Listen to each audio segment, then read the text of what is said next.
Welcome to TAC Talks, a podcast where we unpack the standards for registered training organisations to provide practical information to support business improvement and compliance practices. My name is Claire Marshall from the Training Accreditation Council, or TAC, and today I'm joined by Claire Werner, one of the TAC auditors. Claire is an expert in the field of training and assessment and the standards for RTOs, and today she'll help us navigate the topic of RTO delivery in the Training and Education Training Package. Hello Claire and welcome. Hi Claire, thanks very much for having me.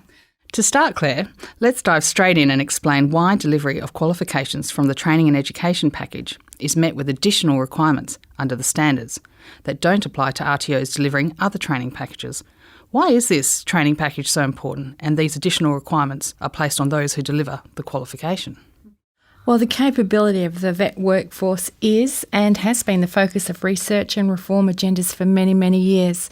In 2019, NCVER, through a national workforce survey, detailed that just over 70,000 people, or 29% of staff working within RTOs, were employed as trainers and assessors in our sector.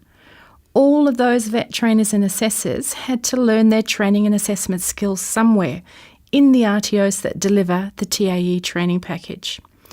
According to TGA, there are currently 116 RTOs that deliver the Certificate IV in Training and Assessment, and their contribution to and importance in the sector can't be underestimated. So the people who deliver and assess training products from the TAE Training Package are critical to supporting quality outcomes in the vet sector. They're in a unique position of being role models for all other trainers and assessors. So we want to make sure that we have the right people in those roles. So it's no wonder then that the standards have additional requirements for those people who are going to deliver training and assessment qualifications and skill sets, and that the vet regulators have additional requirements for those RTOs who are going to add training products from the TAE Training Package to their scope. Thanks, Claire. From time to time, TAC gets queries from stakeholders asking why additional requirements are in place, so the background is very useful.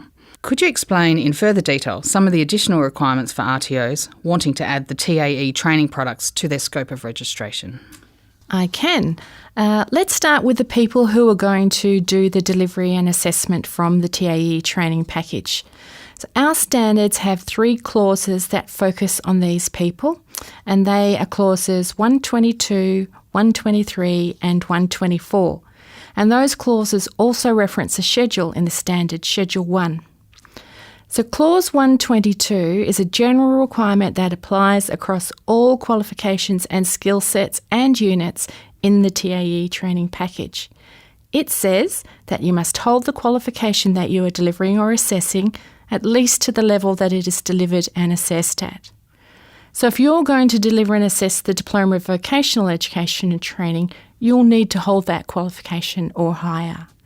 You couldn't deliver this qualification if you only held the Certificate IV in Training and Assessment. So 122 sets the baseline for your competence in the vocational area of training and assessment. Clause 123 is about the Certificate IV in Training and Assessment. This qualification is the entry-level qualification for all trainers and assessors in our sector, and it's the cornerstone of the trainers and assessors' knowledge and skill.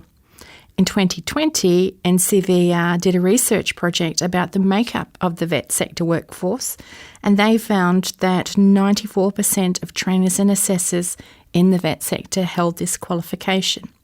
So the sector asked itself a question. Given the importance of this qualification, what knowledge and skill level do we want trainers and assessors of this qualification to have? Is holding the Certificate IV enough? The answer was a resounding no. These people need to have a higher level of knowledge and skill. And in fact, we went a little further. We also decided that assessment is so important to our sector that any person who delivers and assesses an assessor skill set also has to have a higher level of knowledge and skill. So Clause 123 and Schedule 1 tell us what that higher level of knowledge and skill can be. Basically, people who deliver and assess the Certificate IV in Training and Assessment, or any one of the assessor skill sets, are required to hold the Diploma of Vocational Education and Training, or the Diploma of Training Design and Development, and that can be the 2011, 2016 or the successor to the 2016 versions of that qualification. Or you could have a higher level qualification in adult education. So I guess the next question, Claire, is what happens then if you don't hold one of the qualifications? Can you be supervised to deliver the Certificate IV or the assessor skill sets? It's a really simple answer to this one. Yes, you can. So Clause 124 sets out the conditions for that supervision, and it says that you can be supervised as long as you hold the TAE40116 Certificate IV in Training and Assessment, and you do not determine the assessment outcomes.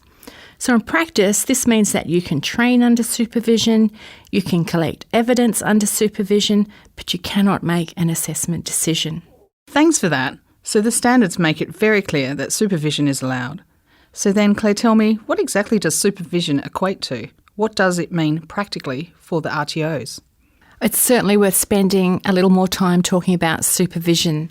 There are two main purposes for supervision. The first is to provide the person who is under supervision with an opportunity to develop the knowledge and skills required to deliver training, even though they don't hold the required credential.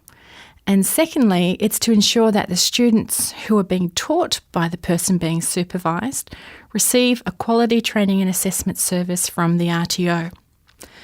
Supervision, therefore, needs to be a really thorough and planned process within the RTO. I think we should talk about a couple of key things that you need to manage in that supervision process. The first is the supervisor. It's really important to choose the right supervisor. For the TAE, this person has to hold the qualifications that we talked about before with Clause 123, the diploma or the higher adult education qualifications. That supervisor needs to be committed to being a good supervisor. They're going to be a coach, a mentor, and they're going to be responsible for implementing the supervision plan. And probably most importantly, they are responsible for the quality of the outcomes for the person that they are supervising. The second thing is the supervision plan. A supervision plan is exactly what it sounds like. It's an agreement between the supervisor and the person being supervised, detailing what's going to be done, when and how. Good supervision plans are based on the needs of the person who is being supervised. They're clear and unambiguous in setting out what the person being supervised can do, as well as what monitoring activities are going to be undertaken and when they are going to happen.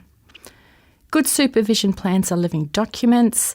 They'll record the outcomes of the supervision activities, provide feedback for the person being supervised, and detail any actions that need to be taken by either the person being supervised or the supervisor, and they will evolve over time.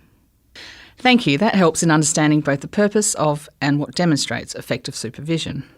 I know the standards have another requirement for RTOs seeking to add or who already have the TAE training product on scope. That is, RTOs must have undergone an independent validation of its assessment systems, tools, processes and outcomes. I also know there are prescribed requirements on how this is done. Can you tell us what independent validation means and what it looks like for the RTOs? You're absolutely right, Claire. There is a clause in the standards that is about independent validation. It is Clause 125 and also Schedule 2. So Clause 125 says that the RTO has to have an independent validation of its assessment system, assessment tools, processes and outcomes. And Schedule 2 actually outlines the requirements for RTOs that already have a training product from the TAE Training Package on their scope, as well as for those that are adding it for the very first time.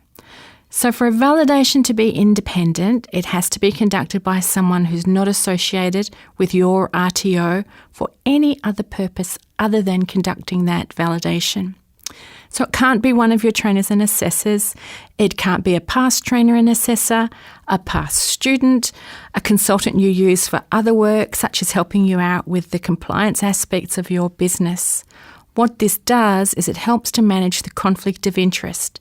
If I have some form of vested interest in your RTO, can I make an objective assessment about whether the assessment system, tools, etc. that you propose to use are quality? No. So as with supervision, the person who conducts the validation also needs to be the right person. They have to have current knowledge and skill in vocational education and training and learning, and they have to have the training and assessment qualification or assessor skill set, at least to the level that's being validated. They are going to focus on reviewing the training and assessment tools for a minimum of 4 units from a qualification, as well as information from the trainers and assessors about who is going to be involved. TAC has a list of that additional evidence that they want the RTO to submit on their website, and all RTOs who are considering this should access that list. So Claire, what would you leave as a takeaway message today for our listeners? The qualifications and the skill sets in the TAE training package are so important for our sector that we rightly place a significant focus on them through our standards.